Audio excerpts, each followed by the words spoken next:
аты жөнім Мұсабаланов Тынысбек Бақтыбайұлы. Мен зейнеткермін. Осы Жайнақ Шама ауданының тұрғынымын. Осы Сарыағаш көшесінің тұрғынымын.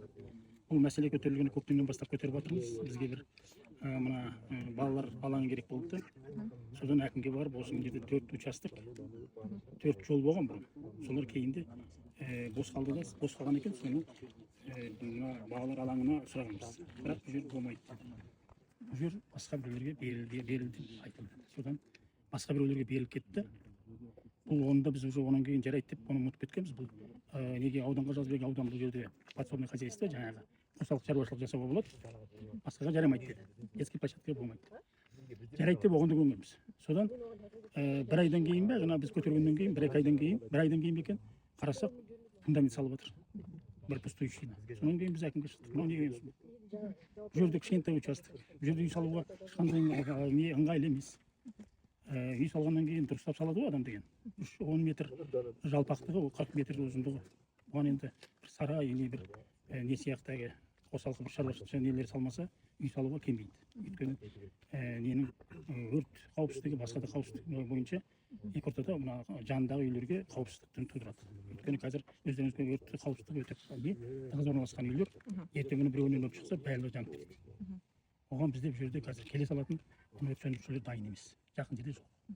Сондықтан осындай қауіпсіздігі бар. Енді бізге мына детский площадкаға неге берілмеді, мынау неге берілді деп, содан біз ары қарата бұл облыстық жер қатынастарына жазылды. Аудандық жаңағындай жауап берді, облысқа беріп, облыс ақыры оны қарап, қазір бүгінгі күні бұл жер қазір сотта қаралып жатыр. Анық қанығы сот шешеді, қандай шешім береді, сот сол шешімде біз көнеміз. Өйткені сот дұрыс шешімін беру керек, кімдікі дұрыс, кімдікі бұрыс. Қазіргі кезде міне қазір өздеріңіз көріп отырғандай бұл жерде фундамент бүгін бастап салып жатыр. Енді оны мына жер қатынастары бар, архитектура бар, әкім бар, бәрі тоқтатыңдар деп бүгін айтты. Ол біреуінде көрдіңіздер, уже үйді салып тастады. Тез арада үйді салды. Ал енді ол сондықтан бұны қазір міне бүгін келіп, мына кісілер ауызша ескерту жасады.